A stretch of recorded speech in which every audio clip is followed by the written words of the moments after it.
That's a loaded question. I know. I think that was a long question. Talked me into, okay, let's do a Belgian strain, and I hated it.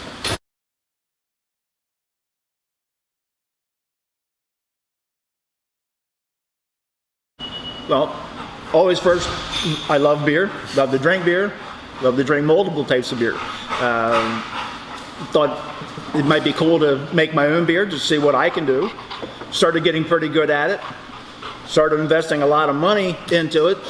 And at that point, I figured, okay, well, let's maybe take this thing one step further. And got a bigger system, started brewing beer, started getting to be pretty good at it, and thought, well, I could actually maybe do this on a larger scale. And that's what we did, and we started that 3 years ago. And you're a guy who has had a long career as a graphic designer and a printer and all that kind of stuff, so you're already an entrepreneur, businessman, and as if you didn't have enough on your plate, you said, I'm going to have a brewery. Yeah, I'm crazy. I like doing things for myself. I don't like being told by anybody else, kind of what to do. I always like to do my own thing, and it's worked out pretty good. So yeah, a lot of the same what Scott said. I like doing my own thing. Corporate life was great. It gave me a great life, but I mean, security there. Yeah, but it's like I want to have a little more fun, a little more flexibility, and if I can open a brewery, feed my family, and live in paradise, well then let's go. Yeah, nothing wrong with that. Yeah. Oh, it's an American porter to start with. It's a little lighter, just because it's built for island climate, and then from there you get toasted coconut, so you're getting toasted coconut flavor, not just coconut flavor. So it adds a nice little roasty, a little additional roast that you're going to get with already the porter's coffee roasted flavors, and then you're getting the nice little sweetness and that touch of coconut flavor on top. Well, I think it's fun. Anytime that I can learn something different, I'm all for it. Yeah. I mean, that's what's part of brewing beer is learning different things. Actually, meeting a lot of really cool people, and it's just it's a great life. I love doing it. Absolutely fantastic. You guys are great. Hospitality has been fantastic. They got a great setup here, beautiful brewery. It's been fun just talking and working on their system, getting some idea, getting some ideas, maybe stealing a few. We'll see. Hey, we don't call it stealing, we call it inspiration. It's inspiration, man. We're kind of an open book here. We don't really, I'm not saying that everything that I have here is like proprietary type stuff. No, if I can learn something and I can pass it along, that's what it's all about. Well, my first influence for other than big American beers was German beers. I mean, I was drinking like Lowenbrau, Beck's.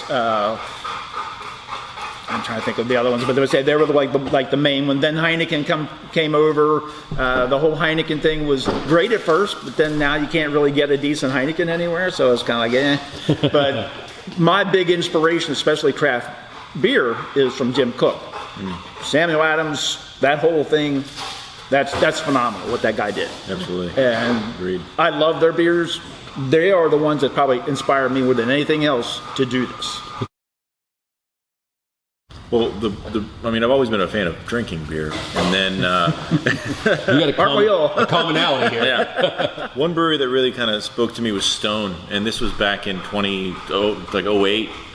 Back when Stone was really pushing craft beer, pushing the mindset, saying, we're bringing back what we used to have, because now we're in the golden age of American beer in general. You could call it craft beer, you can call it beer. I think this is the golden age of American brewers, and we get to live through that time. But those flavors, the fact that beer could have all of that, which to me was amazing. And then that was kind of what cracked the door. And then I started tasting Belgians and wheats and Germans and everything. It's like, oh my God!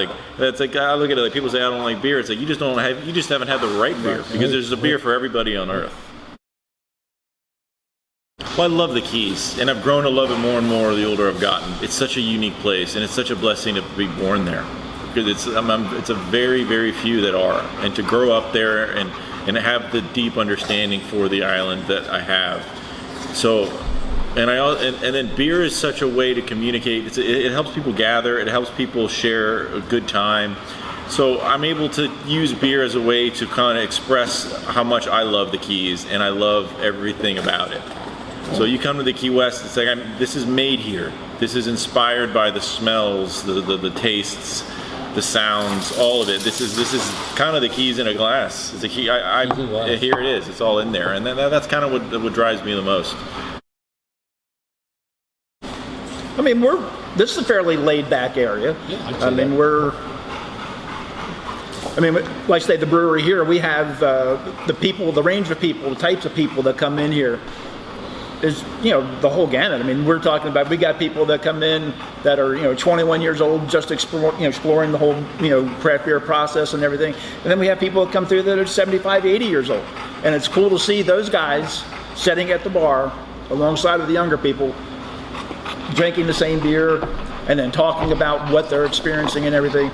It's kind of like a big melting pot. Everybody comes here. We get a lot of tourists in the area as well because we're fairly close to the water and everything. It's just a mix of people that come in. Oh, it's amazing because it's provided so much growth for me. Beer in general. It's like you had asked me in the other conversation about where this recipe we're brewing, the Coconut Coma. This is literally my wife wanting this taste of beer.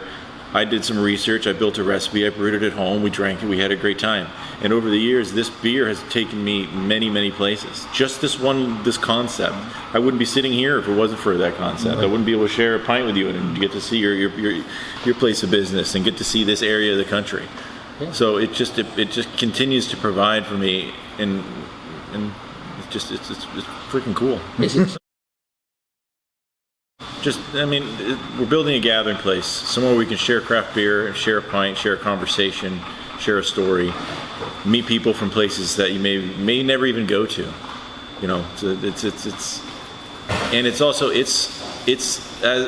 Stock Island is as authentic as Key West is ever going to be, and we're working to keep it that way. We're basically just creating an environment for people to come in, enjoy themselves, enjoy great beer, meet locals that are here. We get people that come from many states from around us. They come in, sit here, enjoy beer, talking to everybody. Our whole thing is we just want it to be an enjoyable experience. Come in here and try a bunch of different types of beer that we brew. We try to brew a lot of different things, try to make them enjoyable for a lot of different people.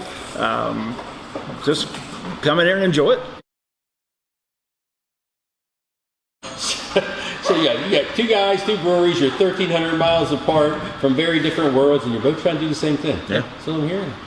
Well, I think that's what the whole beer industry is about. I think it's it's bringing people together for a common cause. I mean, you're enjoying beer, you're enjoying the people that are around you.